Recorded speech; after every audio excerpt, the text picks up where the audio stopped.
मित्रांनो, सनसोहम या आपल्या चॅनलवर पुन्हा एकदा तुमचं मनापासून स्वागत. आज आपण जी कथा वाचणार आहोत ती आहे अनोळखी दिशा या संग्रहातली. या कथेचं नाव आहे शंकरची मावशी. एक अतिशय कल्पनेच्या पलीकडची फॅन्टसी, एक अद्भुतरम्य जगाचा प्रवास. मला आशा आहे की मागची डॉक्टर शिरीष धारप यांची मुलाखत तुम्ही ऐकली असेल. नारायण धारपांच्या लिखाणाचा आवाका किती होता आणि त्यांनी किती विविध प्रकारचं लिखाण केलंय हे आपल्याला समजण्यासाठी या मुलाखतीचा तुम्हाला नक्कीच उपयोग होईल. अतिशय रंजक मुलाखत आहे ही आणि नक्की पहा. तर आजच्या कथेकडे आपण वळूयात.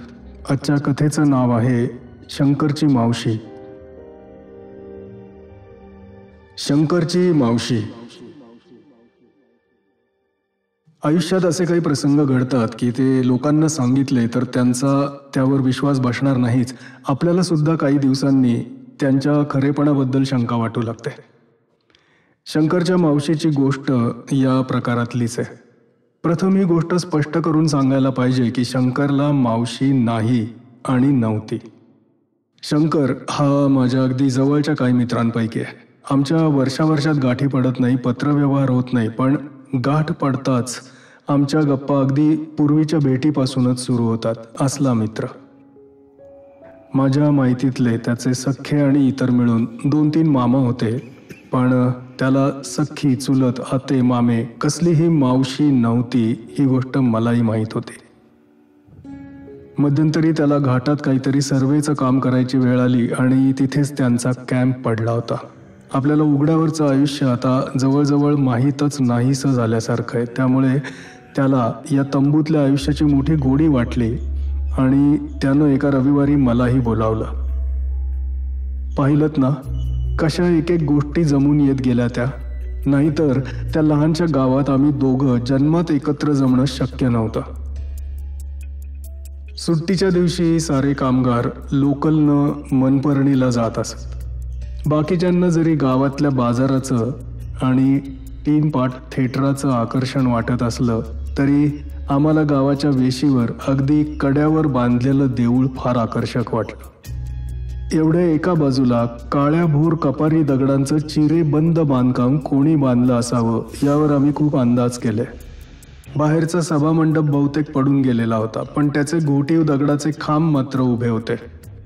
आतील मुख्य गाभारा बराचसा चांगल्या स्थितीत होता. आम्ही प्रथम सकाळी तिथे गेलो तेव्हा गाभाऱ्याला कुलूप होतं आणि आम्हाला आत कशाची मूर्ती आहे हे त्या अंधारात नीट दिसलंच नाही. त्यामुळे देऊळ कशाचं आहे याचीही कल्पना आली नाही. संध्याकाळी फिरत फिरत आम्ही परत त्या बाजूला आलो. खालून वर पाहताना काळ्या ढगाच्या पार्श्वभूमीवर त्या देवळाला आता एक प्रकारचं सौंदर्य प्राप्त झालं होतं. वर चढून आल्यावर आम्ही बाहेरच्या मंडपात जरा वेळ उभे राहिलो. आमच्या समोरच कडा संपून जमीन कोसळत कोसळत एकदम खाली गेली होती. दरीचा समोरचा भाग ढगांनी आच्छादून गेला होता. खालवरून फिरणारे ढग डोंगराच्या 4 बाजूंनी अर्ध्या भागापर्यंत पसरले होते. त्यातून हा डोंगराचा सुळका आणि त्यावरचं एकाकी देऊळ. क्षणभर असा भास झाला की बाहेरच्या जगाशी या स्थानाचा काही संबंध नाही. हे एक वेगळंच लहानसं विश्व आहे. गाभाऱ्याचं दार उघडं पाहून आम्ही आत शिरलो. पुन्हा आश्चर्य. आत खरोखर 2 देवळं होती. एक होतं रामाचं, पण त्या समोरची मूर्ती मात्र आम्हाला ओळखू आली नाही. आत एक म्हातारा पुजारी होता. तो संध्यावात लावण्याचं काम करत होता. आमच्या आवाजानं त्यानं वळून मागे पाहिलं. आम्हाला पाहून त्याला जरा आश्चर्य वाटलंसं दिसलं. श्रीरामाचं दर्शन घेऊन आम्ही त्यापुढे काही पैसे ठेवले आणि देवळात थांबलो. बाहेरून जरी देऊळ दिसायला लहान होतं तरी आत चांगलंच प्रशस्त वाटत होतं. पुजारी आमच्याजवळ येऊन वयानं थकलेल्या डोळ्यांनी आमच्याकडे पाहत होता. त्याच्याजवळ सहज आम्ही देवळाचा विषय काढला. त्याचं वय जरी 70च्या आसपास होतं तरी आवाज खणखणीत होता आणि बोलण्याची ढबही रेखीव आणि ठसकेबाज होती. प्रत्येक शब्द तो इतका तोलून बोलत होता की त्यात काही चूक दाखवण्याची किंवा खोड काढण्याची कोणाची छातीच नव्हती. त्यांच्या सांगण्याचा अर्थ असा की सरदार अमुक कडील कोणी पुजारी होता, त्याच्या घराण्याचं नाव महापुरुष. त्यांना या गावी जमीन इनाम मिळाली. त्यांच्या स्वप्नात भैरव आला आणि त्यानं देऊळ बांधण्याची त्यांना आज्ञा दिली. त्यावरून त्यांनी हे देऊळ बांधवलं. पुढे त्यांच्या पत्नीच्या आग्रहावरून आज श्रीरामाची पण मूर्ती बसवली. त्या घराण्यात आता फक्त 2 भाऊच शिल्लक राहिले होते. दोघांनाही मूलबाळ नव्हते. मी म्हणालो, महापुरुष?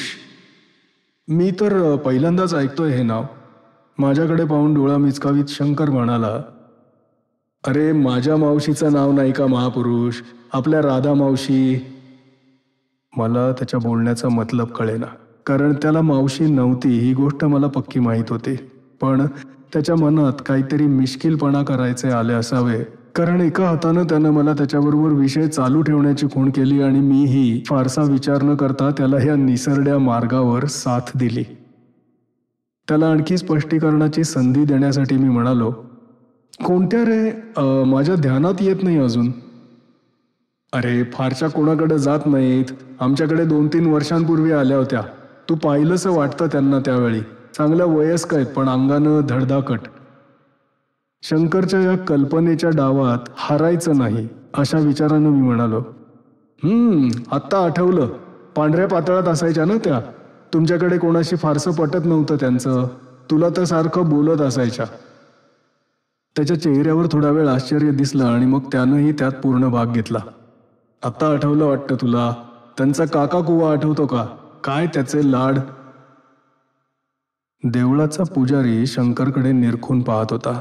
मध्येच तो म्हणाला, तुमचे हे वेगळे घराणे असावेसे वाटते, कारण इथल्या लोकांची मला अगदी खडानखडा माहिती आहे. त्यांच्यात राधाबाई नावाच्या कोणी आठवत नाहीत. त्याच्याकडे पाहत खांदे उडवत शंकर म्हणाला, असतील किंवा नसतीलही कदाचित. राधा मावशी जरा चमत्कारिक झाल्यात अलीकडे. माझ्याकडे पाहून तो म्हणाला, तुमच्या कसबा पेठेत त्यांचं एक घर आहे. एकट्याच राहत असतात वाड्यात. फार संशयी येत मनानं. आमच्या बोलण्यातला विनोद संपला होता, पण वाटेवरची गाडी थांबायला जसा वेळ लागतो तशी आमची मनं याच वाटेवर जरा वेळ चालत राहिली. माझ्या नकळत मी पुढे म्हणालो, त्यांचे दादा महाराज का कोणी गुरु होते ना? शंकरचा या लोकांवर फार राग होता. त्याला माझा हा टोला बरोबर लागला. माझ्याकडे पाहत खवचटपणाने तो म्हणाला, नाही, आता त्यांनी बाहेरचं सारं सोडलंय. घरीच भजन वगैरे करतात आणि तुझी नेहमी आठवण काढतात गावातच आहेस म्हणून. आम्ही देवळाच्या बाहेर पडलो. खालच्या वाटेला लागलो तसा मी म्हणालो, काय रे वात्रटपणा चालवला होता शंकर. कोण तुझी राधा मावशी? जरा हसून तो म्हणाला, अरे तो पुजारी म्हणजे मला फार शिष्ट वाटला. महापुरुष घराण्याचं त्यानं जणू काही मुखत्यार पत्रच घेतलं होतं. जणू त्यानं नाही म्हटलं की आणखी कोणी नाहीच त्याच्या घराण्यात. पण त्याचाही आवाज जरा वेळानं थांबला. परत तो म्हणाला, काय माझ्या मनात आलं त्यावेळी कुणास ठाऊक. वाटलं याची चांगली जिरवावी. काही म्हण, मला त्याचं बोलणं अजिबात आवडत नव्हतं. ठीक आहे, पण सारं खोटं ही तर गोष्ट खरी ना? म्हणजे काय, तुला खरं वाटलं की काय? तसं नाही, तुझ्या आवाजात इतका नैसर्गिकपणा होता की डोळ्यांसमोर खरोखरच एक म्हातारी बाई उभी राहिली. पांढरं पातळ, गळ्यात पोवळ्याची माळ, चांगली शरीरानं धडधाकट, दराऱ्यानं बोलणारी, देवाधर्मावर विश्वास ठेवणारी. खोटं होतं तर तू दादा महाराज का कोण ते कशासाठी आणलेस? आणि तू काका कुवा कशासाठी आणलास? शंकर हसत हसत म्हणाला, अखेर ती माझी मावशी आहे. काका कुवा आणीन, काळी मांजरं आणीन, पिंजऱ्यात कॅनरी आणीन. खरं म्हणजे तिची जनावरावर फारच माया आहे. कोणालाही इजा झालेली तिला पाहवत नाही. हे संभाषण योग्य नाही असं मला वाटू लागलं. त्याचा हात धरून मी त्याला म्हटलं, पुरे शंकर, मला हे आवडत नाही. आज आपल्या मनात आलंय तरी काय? तो हसून म्हणाला, हो, राधा मावशी तुझ्या डोक्यात चांगल्याच शिरलेल्या दिसतात. घाबरू नकोस. त्या बद्री केदारच्या यात्रेला जाणार आहेत आणि एवढ्यात परत येत नाहीत. शंकर, बस म्हणतो ना. ओ, ऑल राईट. मध्येच काहीतरी कारणानं आम्ही एकमेकांकडे जातो. पत्रानं कळवत वगैरे काही नाही आणि त्याचं आम्हाला काही वाटतही नाही. शंकर माझ्याकडे आला होता काही दिवसांकरता. आम्ही दोघं आपापल्या कामात दंग असायचे. त्यामुळे बहुतेक रात्री 8च्या सुमाराला आमची म्हणजे रविवार सोडून गाठ पडायची. त्या दिवशी म्हणजे गुरुवारी मी संध्याकाळी घरी परत आलो तर शंकर लवकर परत येऊन आरामखुर्चीत बसला होता. माझे कपडे बदलणं, हातपाय धुणं वगैरे होईपर्यंत त्याची सारखी चुळबुळ चालली होती. त्यानं अगदी कसं तरी स्वतःला आवरून धरलं होतं, पण मी खुर्चीत येऊन बसताच तो एकदम म्हणाला, नाना, मला आज फार मोठा शॉक बसलाय. तो इतका सिरियस झाला होता की त्याची थट्टा करण्याचं माझ्या मनात सुद्धा आलं नाही. तुला आठवतं का, आपण मनपर्णीच्या देवळात गेलो होतो? थोडा विचार करताच माझ्या आठवणीत तो सर्व प्रसंग आला. आठवतंय की सगळं, आणि तुझा वात्रटपणा. स्वतःची मान खूप वेळा नकारार्थी हलवत शंकर हळू आवाजात म्हणाला, मला नाही आता तो वात्रटपणा वाटत नाना. मला आज राधा मावशी भेटल्या. मला वाटलं विचारावं कशा काय होत्या, चांगली होती का तब्येत. पण मग ध्यानात आलं की वेळ थट्टेची नाही. शंकर पुरेपूर घाबरलाय. मी त्याला पुन्हा विचारलं, राधा मावशी भेटल्या म्हणजे काय? आपण त्या दिवशी? होय, ते सारं खरं आहे. माझं डोकं गेलं तासभर त्यावरच तर काथ्याकूट करताय. त्या दिवशी आपण सारं बनवून बोललो, केवळ त्या म्हाताऱ्याची थट्टा करण्याकरता. त्यावेळेपर्यंत आपल्या स्वप्नातही ही बाई नव्हती, हे सगळं खरं आहे. पण मला स्वतःला आज संध्याकाळी त्या भेटल्या, हेही पूर्ण खरं आहे. मला एकदा सांग तर खरं. कसबा गणपतीवरून मी खाली गेलो आणि डावीकडच्या एका लहान बोळात वळलो. काय माझं काम होतं आठवत नाही, सहज भटकतही असेन, पण त्या रस्त्यानं खूप रहदारी होती म्हणून सायकल हळूहळू चालवत होतो. तेवढ्यात मध्येच मला हाक आली, शंकर, हे शंकर. मला ते ऐकून जरा आश्चर्यच वाटलं. थांबून मागे वळून पाहिलं. एका मोठ्या वाड्याच्या पायरीवर एक पांढऱ्या पातळाच्या म्हाताऱ्या बाई उभ्या होत्या आणि मला हातानं खुणवीत होत्या. मला अजून काहीच शंका आली नव्हती. मी वळून मागे गेलो. काय रे शंकर, ओळखलं नाहीस का मला तू? त्यांनी मला विचारलं. खरं सांगू नाना, त्यांना जवळून पाहताच मला सारखं वाटू लागलं यांना आपण कुठेतरी पाहिलंय, पण एकदम माझ्या ध्यानात येईना. अरे मी राधा मावशी, विसरलास का एवढ्यात मला? चांगली धडधाकट आहे अजून. नमीला म्हणाव येणारे आता मी एकदा. नाना, मी काय बोलणार? नमी म्हणजे माझी आई नर्मदाबाई. यांना कसं कळलं? माझ्या तोंडून तर शब्दच निघेना. ती बाई फाडदिशी म्हणाली, असा उभा काय राहिला शुंभासारखा? चल वर, बस जरा वेळ. मी चाचरत म्हणालो, नको नको, आता वेळ नाही, मी रविवारी येईन फुरसतीच्या वेळी. बरं ये. आणि तो कोण, नाना का कोणी आहे ना तुझा इथे? त्यालाही आण. बरं. असं पुटपुटत मी सायकलवर टांग टाकली. थेट तुझं घर गाठलं. शंकरनं कपाळावरचा आणि तोंडावरचा घाम पुसला. मी म्हणालो, शंकर, एक तर तू माझी आता थट्टा करतोयस किंवा त्या देवळात खोटं बोललास. तुझी खरोखरची मावशी आहेच पुण्यात. त्याचा चेहरा अगदी पाहण्यासारखा झाला. नाना, मी तुला कसं समजावून सांगू? मीच वेडा आहे की काय अशी शंका यायला लागली आहे मला. माझ्या आईची शपथ घेऊन सांगतो, त्या दिवशी मी देवळात बोललो ते अक्षरशः खोटं होतं. केवळ त्या म्हाताऱ्याला चिडवण्यासाठी मी या राधा मावशी कल्पनेनं उभ्या केल्या. पण आता त्यांची काही चूक झाली असण्याचा संभव. त्या बाईची, त्यांना तू भेटशील तेव्हा तुला कळेल की त्या किती आत्मविश्वासानं बोलतात ते. आणि त्यांना माझ्या आईचं नाव कसं माहिती पडलं?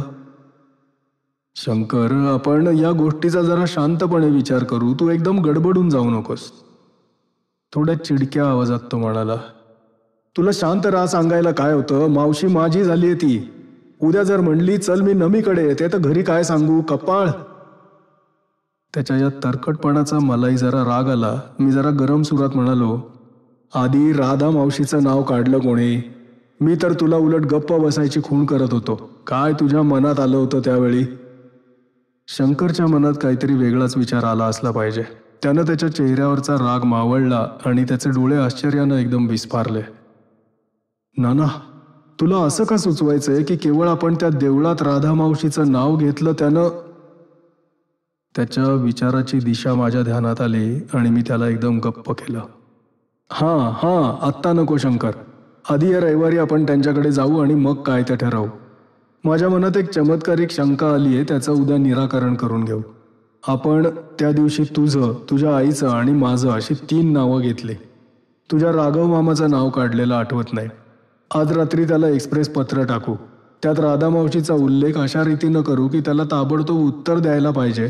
रविवारपर्यंत आपल्या हाती येईल ते. जरासा विचार करून पत्र लिहून आम्ही ते त्याच रात्री राघव मामाला पोस्टानं पाठवलं. माझ्याही मनात या विचित्र घटनेबद्दल विचार चालला होता, पण त्या बाबतीत शंकरशी रविवारपर्यंत मी अजिबात चर्चा केली नाही. रविवारी सकाळी 9च्या सुमारास आम्ही दोघं निघालो.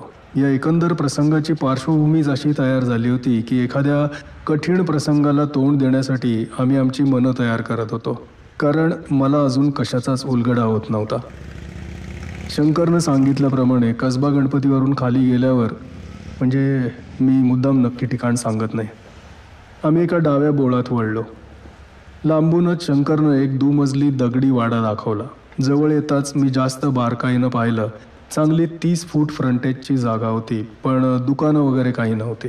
मोठ्या दाराच्या दोन्ही हाताला खोल्या होत्या, पण त्यांच्या साऱ्या खिडक्या बंद होत्या. मोठं दार ढकलून आम्ही आत गेलो. दाराचा कुर्र कुई असा मोठा आवाज झाला. आतल्या चौकात आम्ही आलो तोच वरून एका बाईचा आवाज आला, कोण आहे रे खाली? आम्ही वर पाहिलं.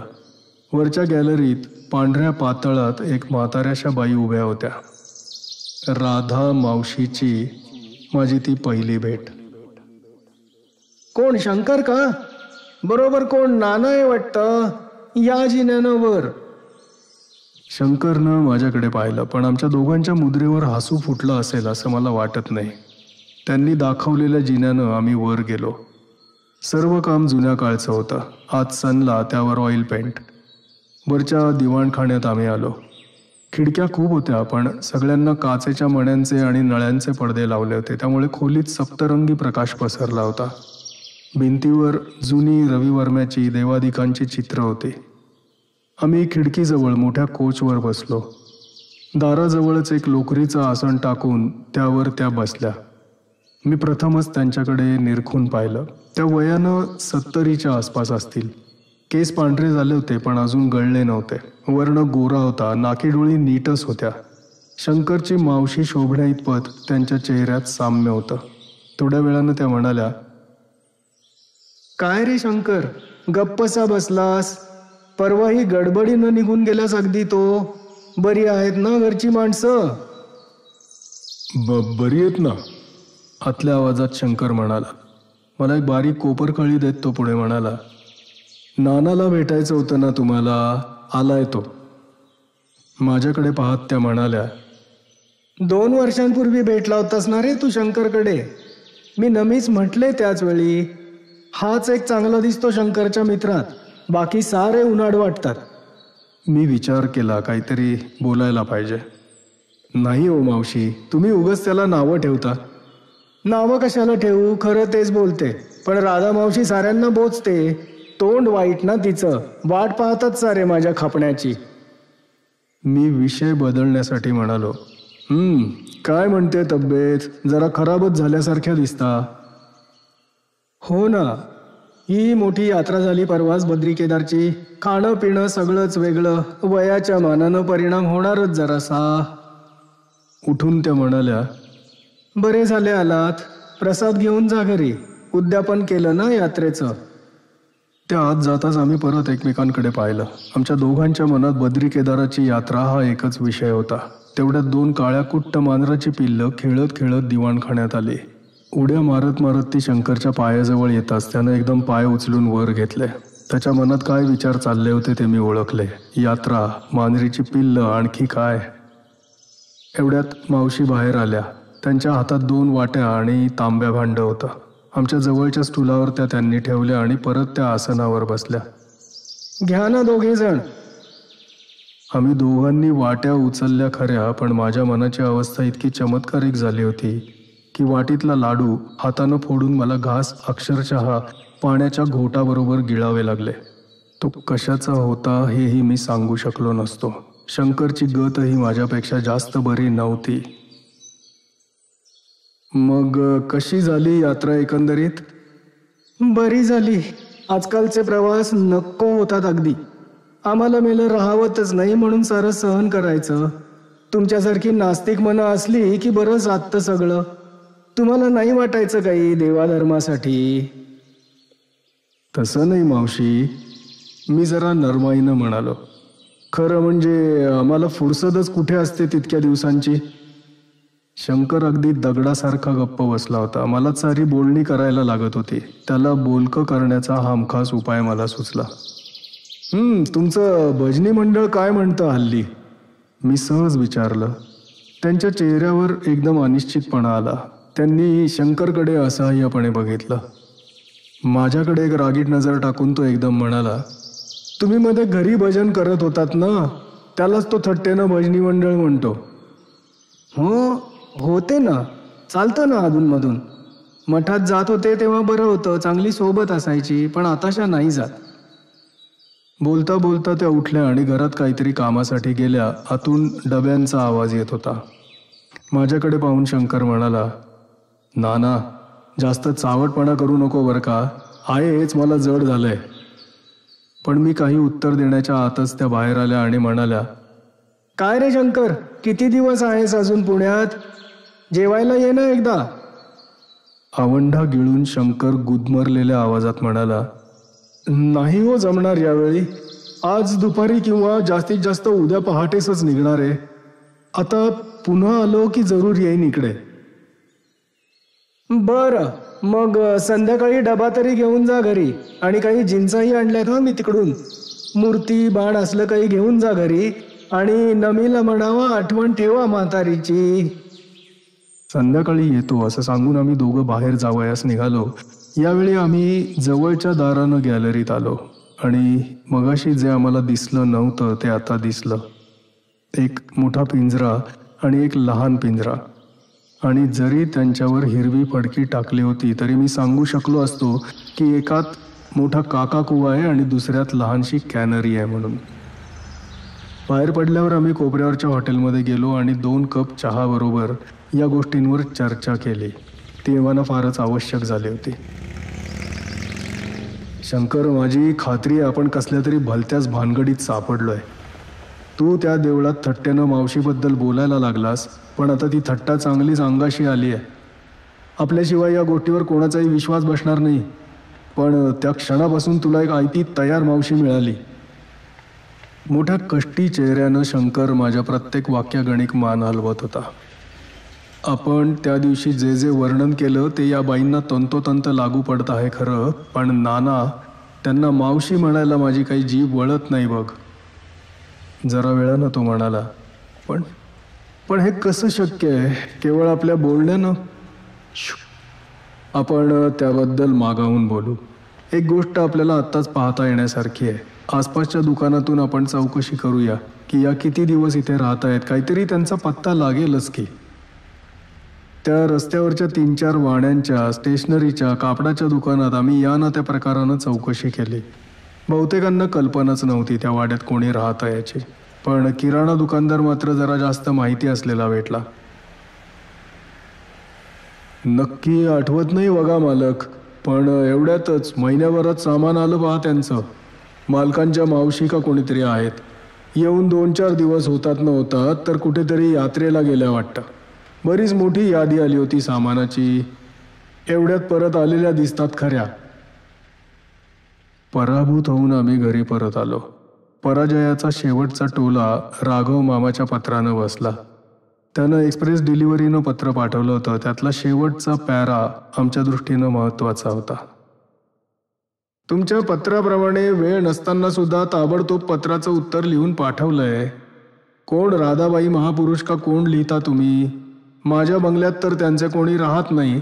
शंकरच्या आईलाही त्यांची काही माहिती असेल असं वाटत नाही, कारण मला तर त्यांचं नाव मुळीच आठवत नाही. राधा मावशींना सांगितल्याप्रमाणे आम्ही दुपारी 4:30च्या सुमाराला परत त्यांच्याकडे गेलो. सांगायचंच झालं तर ही भेट सकाळच्या भेटीपेक्षा जास्त यांत्रिक आणि अनैसर्गिक ठरली. आमच्या मनातले विचारच इतके चमत्कारिक होते की तिथे नैसर्गिकपणे वागणंच अशक्य होतं. जरा वेळ बसून त्यांनी दिलेला डबा घेऊन आम्ही बाहेर निघालो. नव्या पुलावर येऊन कट्ट्यावर बसलो. या प्रकाराची सर्व बाजूंनी शहानिशा करण्याची वेळ आता आली होती. शंकर म्हणाला, एक गोष्ट आता सिद्ध झाली आहे. आपण त्या दिवशी थट्टेनं राधा मावशीचा उल्लेख केला आणि काही अघटित असं घडून राधा मावशी नेमक्या त्याच वेळी अस्तित्वात आल्या. काय झालं एवढं आपण अनुभवू शकतो, सांगू शकतो, पण ते का झालं, कसं झालं या प्रश्नांची उत्तरं माझ्या आवाक्याबाहेरची आहेत. शंकर, आपण जर कल्पनाच करत आहोत तर असंही म्हणता येईल की ती जागा, ती वेळ, आपण जमलेली माणसं, थोडक्यात म्हणजे तिथलं स्थळ, काळ आणि पदार्थ यांच्या संयोगानं तिथं अशी काही शक्ती उत्पन्न झाली होती की त्या क्षणी आपण कल्पनेसमोर जे जे आणलं ते सगळं खरं झालं. अंगावर काटा आल्यासारखं करून शंकर म्हणाला, पण नाना, हे जरी खरं मानलं तरी राधा मावशी म्हणजे कोण किंवा काय आहेत? शहारा येतो नाही अंगावर. आज तर मला त्यांच्या चेहऱ्याकडे बघवेनाच. नाही ते विचार मनात यायला लागले. आणि दुसरी गोष्ट शंकर, त्या दिवशी आपण जेवढं बोललो तेवढंच खरं झालंय आजवर. तुझ्या घरचं नाव घेतलंस तेवढं त्यांना माहिती आहे. तू जर म्हणाला असतास घरी राघव मामा होता, त्यांचं दोघांचं खूप भांडण झालं, तरी माझी खात्री आहे राघव मामाला त्यांची बरोबर ओळख पटली असती. नाना, तुला असं म्हणायचं आहे का की एवढे विषय सोडून त्यांचं मन अगदी कोरं आहे? आज तरी तसं वाटतं, पण इथे आल्यावर दैनंदिन व्यवहारात त्यांना अनेक गोष्टी समजल्या असणारच. मानवी साच्यात मन घातलं की त्याला नवीन गोष्टी शिकण्याची प्रवृत्ती नैसर्गिकपणे येते. समोरच्या गजबजलेल्या रस्त्याकडे आम्ही पाहत होतो. शंकर म्हणाला, आपली ही कल्पना खरी असेल आणि मला त्यात आता काही संशय राहिलेला नाही, तर वाटत नाही का समोरच्या माणसांपैकी खरी किती आहेत आणि अशीच कोणाच्या तरी कल्पनेतली बाहुली किती आहेत? आपण स्वतः तरी खरे आहोत का कोणीतरी असंच आपल्याबद्दल मनातल्या मनात कल्पना करताय? कोणत्याही गोष्टीला नको ते वळण देण्याची कला शंकरपासून शिकावी. माझ्या मनात नव्हतं ते शंकर भरवून देत होता. किती अस्वस्थ वाटायला लागलं मला. वाटेल ते बोलू नकोस शंकर. अस्तित्व आपल्या मनात आहे. आपण विचार करतो म्हणून आपण आहोत. We think hence we are. ठीक आहे डेकार्टस, आपण आहोत. या राधामावशीचं पुढे काय? पुढे काय म्हणजे? तुला नको असेल तर नको जाऊस त्यांच्याकडे. त्यांना विसरणं तर शक्य आहे की नाही तुला? मी विसरेन, पण त्या विसरल्या पाहिजेत ना. केलं तर केलं त्यांना तयार, पण मूर्खासारखं एकटं केलं. त्यांना जर मुलं बाळं, लेकी सुना अशा भरलेल्या घरात आणलं असतं तर बिचाऱ्या शंकरकडे त्यांनी कानाडोळा केला असता. पण आज नाही उद्या मुंबईत येऊन उतरल्या तर. पण त्याचं बोलणं चालू असतानाच मला एक विचार सुचला होता. शंकर, हे बघ, मला एकच उपाय सुचतो. तो जर लागू पडला तर या साऱ्या भानगडीतून सुटण्याची शक्यता दिसते. पण जर नाही लागू पडला तर मग आपल्या दैवावर विसंबून राहायचं. माझ्या मनातले अर्धवट विचार मनाशी जुळवत मी हळूहळू म्हणालो, आपण घटकाभर अशी कल्पना करू की खरोखरच काही अद्भुत घटना घडून त्या दिवशी काही विचित्र कारणांमुळे या राधा मावशी जगात अवतीर्ण झाल्या. मगाशी म्हटल्याप्रमाणे का व कसं याचा विचार आपण सोडून देऊ. समजा खरोखरच असं झालं, त्यावर उपाय एकच. पाटीवर काढलेली रेघ आपण पुसून टाकतो त्याप्रमाणे ही आपण काढलेली जगाच्या पाठीवरची व्यक्तिरेषा पुसून टाकायची. त्याच्या आश्चर्यचकित डोळ्यांकडे पाहून मी जरा हसून म्हणालो, तसं काही भलतंच नाहीये माझ्या मनात. पण मी मनाशी कल्पना केली की ही घटना झाली ती कशामुळे असेल. त्या विशिष्ट जागेत तर काहीतरी विलक्षण गुण असला पाहिजेच. त्याशिवाय त्या दिवसाची वेळ, माणसं, सारंच काही त्याला कारणीभूत झालं असण्याची शक्यता आहे. आता तसंच सारं जमवून आणणं आपल्याला शक्य नाही, कारण कालात 1 वर्ष मागे तर आपण जाऊ शकत नाही. पण या वर्षी अगदी बरोबर त्याच दिवशी त्याच वेळी असेच तिथे जमलो तर कालमान सोडलं तर साऱ्या गोष्टी पूर्वीसारख्याच जमून येतील आणि कदाचित त्यावेळी आपण बोलू तेही खरं होईल. कोणी सांगावं. त्याचवेळी आपल्याला बोलता बोलताच ही आपण काढलेली रेषा पुसून टाकता येईल. मी जेव्हा म्हणालो तो महापुरुष हे नाव अगदी नवं वाटतं किंवा असंच काहीतरी, त्यावेळी जर तू राधा मावशीचं नाव घेतलं नाहीस तर ही साखळी कदाचित तुटेल आणि आपण मोकळे होऊ. त्यावर आमची उलटसुलट चर्चा जरी खूप झाली तरी शेवटी निष्पन्न झालं ते हेच की बरोबर त्याच दिवशी शंकरजवळ ऑफिसची डायरी होती. हे तरी नशीब. आम्ही तिथे जायचं आणि हा प्रयोग तर करून पाहायचा. पुढचं पुढे. आम्ही घरी आलो. शंकरला 2-3 दिवस आणखी रजा होती, पण सध्या तरी त्याचं मन पुण्यावरून उडालं होतं. त्यानं खरोखरच दुसऱ्या दिवशी सकाळी जायचं ठरवलं. पॅकिंग करत असताना मी त्याच्यापुढे राधा मावशींची पिशवी ठेवली. तो एकदम म्हणाला, एवढं माफ कर नाना, माझ्याबरोबर हे तरी नको, तुझ्याकडेच राहू दे. मी कितीही सांगितलं तरी या बाबतीत तो अजिबात ऐकायला तयार नव्हता. शेवटी नाईलाजानं मला ती पिशवी ठेवून घ्यावी लागली. मी ती उघडली तर त्यात एक लहानसा पितळी डबा होता. 2-3 पुड्यात भस्म, अंगारा, हळदी कुंकू होतं आणि गंगेतला एक बाण होता. डब्यातले जिन्नस मी कोणाला तरी देऊन टाकले आणि सारं परत त्या पिशवीत भरून माझ्या मोठ्या कपाटात ती एका बाजूला ठेवून दिली. शंकर सकाळी गेला. आमच्या त्या तारखेला 2-2.25 महिने अवकाश होता. एवढ्या दिवसात मी अगदी कटाक्षानं कसबा गणपती आणि त्याच्या आसपासचा भाग टाळला. दिवसातून कोणत्या ना कोणत्या तरी प्रसंगावरून राधा मावशींची आठवण यायची. सर्व प्रकरणच इतकं विचित्र होतं की उलगडाच होणं कठीण होतं. बरं, कोणाजवळ बोलायचीही सोय नव्हती. आम्ही दोघंही मूर्खात निघालो असतो. पण मे महिन्याच्या अखेरीस मला शंकरचं पत्र आलं. त्यात त्यानं तारीख वगैरे दिली होती आणि दोघांनी मनपर्णीला कोणत्या गाडीनं यायचं याचा तपशीलही दिला होता. प्रत्यक्ष घटना आता मार्गाला लागल्या. त्यावेळी मलाही वाटू लागलं की या प्रकरणाचा आपण आता शेवटचा अंक पाहत आहोत. मी शेवटपर्यंत निर्धार केला होता की राधा मावशींची गाठ घ्यायची नाही, पण शेवटी माझ्याच्यानं राहावलंच नाही. निघण्याच्या आदल्या संध्याकाळी मी इतका बेचैन झालो की त्यांच्या विचारानं का न राहून मी सरळ त्यांच्या घरी गेलो. चौकातच पायऱ्यांवर त्या बसल्या होत्या. त्यांच्याशी शेजारपाजारच्या आणखी कोणी गप्पा मारत होत्या. मला पाहताच त्या हसून म्हणाल्या, वा, कोण नाना का? ये, बऱ्याच दिवसांनी आलास. बाकीच्या बायका उठून गेल्या. त्यांच्या मागोमाग जिना चढून मी वर दिवाणखान्यात गेलो. राधा मावशींच्यात काहीतरी बदल झाल्यासारखं मला वाटत होतं. मग माझ्या ध्यानात आलं की त्यांच्या वागण्यात आता पहिल्यापेक्षा जास्त विश्वास आलाय. त्यांचा पहिला बुजरेपणा आता पार नाहीसा झाला होता आणि त्या जागी आता अगदी नैसर्गिक विश्वास उत्पन्न झाला होता. मी कोचावर बसलो. त्यांनी त्यांची दाराजवळची जागा घेतली. आज काकाकुवा जागा होता. मधून मधून त्याची कर्कश आरोळी येत होती. थोड्याच वेळात स्वयंपाकघरातून एकमेकांचा पाठलाग करत करत मांजरांची पिल्लं आली आणि त्यांच्या पदराशी खेळू लागली.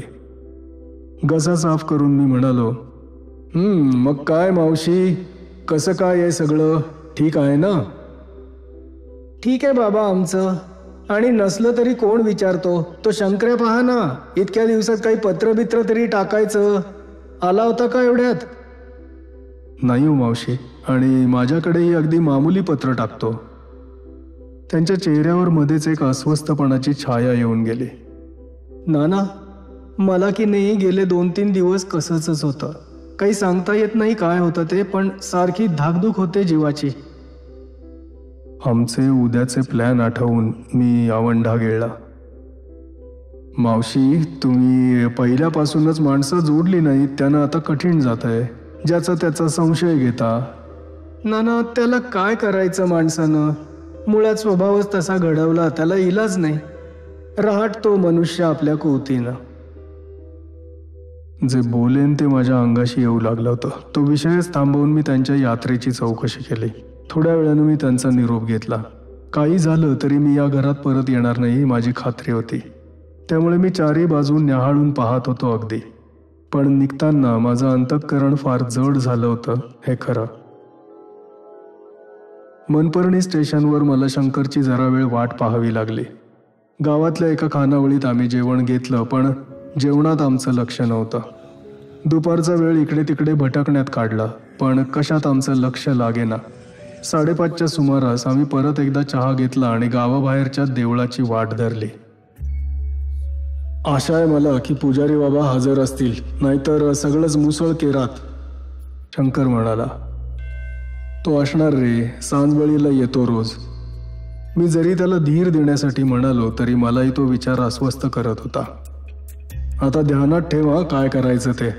त्यानं या घराण्याची हकीकत सांगितल्यावर मी म्हणालो होतो, महापुरुष, मी तर पहिल्यांदाच हे नाव ऐकतोय. त्यावर तू त्या राधा मावशींचा विषय काढलास. यावेळी तिथेच बदल करायचा. माझं म्हणून झाल्यावर तू काही झालं तरी त्यांचं नाव काढू नकोस. वाटेत वेळ काढत काढत 6:30च्या सुमारास आम्ही डोंगरावर पोहोचलो. समोरच्या आकाशात ढग आले होते आणि डोंगरावर सुद्धा अर्ध्या भागापर्यंत ढगांचं वेष्टण होतं. देवळाचं दार उघडं होतं. जितकी जमली तेवढी पूर्वीची वेळ साधून आम्ही आत गेलो. पुजारी संध्यावात लावत होता. त्यानं आमच्याकडे वळून पाहिलं. त्याला जरा आश्चर्य वाटल्यासारखं दिसलं. आम्ही श्रीरामाच्या पुढं काही पैसे ठेवले व दर्शन घेतलं. मागे सरकून जवळजवळ मागच्याच जागी उभे राहिलो आणि मी देवळाची गोष्ट काढली. त्याला हा प्रश्न जवळजवळ प्रत्येकानंच विचारला असला पाहिजे, कारण त्याला काही आश्चर्य वाटल्यासारखं दिसलं नाही. जवळजवळ त्याच शब्दात त्यानं महापुरुष घराण्याचं आणि देवळाच्या बांधणीचं सारं पुराण ऐकवलं. आता आमची वेळ आली. शक्य तितक्या नैसर्गिक आवाजात मी म्हणालो, महापुरुष, मी तर पहिल्यांदाच नाव ऐकतोय. मी शंकरकडे पाहिलं आणि मला धक्का बसला. माझ्याकडे पाहून शंकर डोळा मिचकावत होता. माझी खात्री आहे तो परत पहिलेच शब्द बोलणार होता. त्या देवळातला तो अर्धा सेकंद मी जन्मभर विसरणार नाही. तिथल्या वातावरणात नेहमीपेक्षा जास्त काहीतरी होतं. अंधारात पुजाऱ्याचे डोळे मधूनच एकदम चमकले. माझ्या हातातल्या छत्रीनं मी शंकरला एकदम डिवचलं. त्यासरशी तो एकदम चमकला. काय रे शंकर, किती अनोळखी वाटतं नाही नाव हे? अडखळत अडखळत तो म्हणाला, हो ना, मी सुद्धा कधी ऐकलेलं नाही. त्याचं लक्ष एकदम दुसरीकडे कुठेतरी गेलं आणि त्याचा चेहरा एकदम पांढरा फटक पडला. आमच्या या आडबाजूच्या हालचालींकडे पुजाऱ्याचं लक्ष होतं. तो अगदी निरखून आमच्याकडे पाहत होता. तो म्हणाला, यांना काही बरं बिरं वाटत नाही का? बाहेर घेऊन जा वाऱ्यात. शंकरचा हात धरून मी त्याला बाहेरच्या गार वाऱ्यात आणलं आणि तेथील एका मोठ्या दगडावर आम्ही बसलो. त्यानं तोंडावरचा घाम पुसला. नाना, तुला आत्ता देवळात त्यावेळी काही ऐकू आलं नाही? देवळात? काही नाही बुवा. नाना, जेव्हा मी महापुरुष नाव ऐकलं नाही असं म्हणू लागलो तेव्हा मला त्यांचा, राधा मावशींचा बारीक आवाज ऐकू आला. पण काही अर्थ होता की आपला उगाच आवाज? अर्थ होता तर. शंकर, धर मला, धर, मी पडते पडते असा अगदी अर्थ आवाज माझ्या कानात घुमत होता. डोंट वरी शंकर, आपल्याला जे शक्य होतं ते आपण केलेलं आहे आणि त्यात कोणाचंही वाईट चिंतलेलं नाही. पाहू आता काय झालं ते. कितीतरी वेळ आम्ही त्या संध्याकाळच्या वाऱ्यात बसलो होतो. काहीही बोलण्याची आमच्या दोघांची इच्छा नव्हती. आमचे विचार आम्ही अगदी मोकाट सोडले होते, कारण जे व्हायचं ते आता होऊन गेलं होतं. आता आमच्या हाती काही नव्हतं. कळत न कळत दिवसाची रात्र झाली. पक्ष्यांची किलबिल थांबली. पायथ्याचे गावातले दिवे लुकलुकू लागले. लांबून कुठून तरी भजनाचे सूर आमच्या कानी आले. एक दीर्घ उसासा टाकून शंकर उठला आणि म्हणाला, चल नाना, जाऊया आपण. 9ला गाडी आहे तुला. सावकाश व खिन्न मनानं आम्ही टेकडी उतरलो. एखाद्या प्रिय माणसाच्या विरहाचं दुःख आम्हाला जाणवत होतं. फारसं न बोलता आम्ही एकमेकांचा निरोप घेतला. खरं म्हणजे शंकरच्या मावशीची गोष्ट इथेच संपली. त्यातला खरा भाग किती आणि आम्ही दोघांनी किंवा मी एकट्यानं कल्पिलेला किती? खऱ्या खोट्यात माणसाचं मन किती तारतम्य दाखवू शकतं. पुढच्याच रविवारी मी कसबा पेठेत त्यांच्या, म्हणजे मनात सुद्धा मला आता त्यांना राधा मावशी म्हणवे ना, त्यांच्या घरावरून गेलो. दारं खिडक्या बंद होती. परत येताना पुन्हा 2-3 ठिकाणी त्यांच्याबद्दल तपास केला, पण त्यांना सारं काही विसरलं होतं. ज्या किराणा दुकानदारानं आम्हाला एवढी तपशीलवार माहिती दिली होती त्यांच्याकडे गेलो. महापुरुष, नाव तर काय आठवत नाही मालक.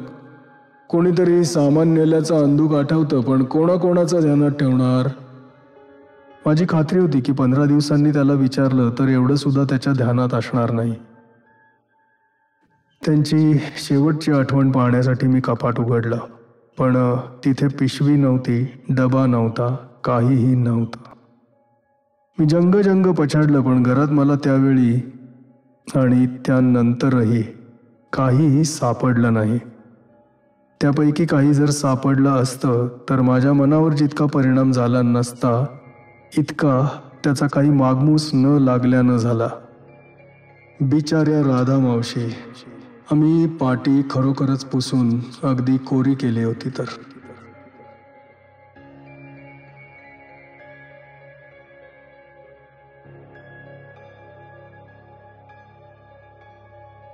शंकरची मावशी, लेखक नारायण धारप. लाईक करा, शेअर करा, सबस्क्राईब करा आणि आपल्या कॉमेंटची मी वाट पाहतोय. मनापासून धन्यवाद. पुढच्या कथेमध्ये परत भेटू. Thank you so much.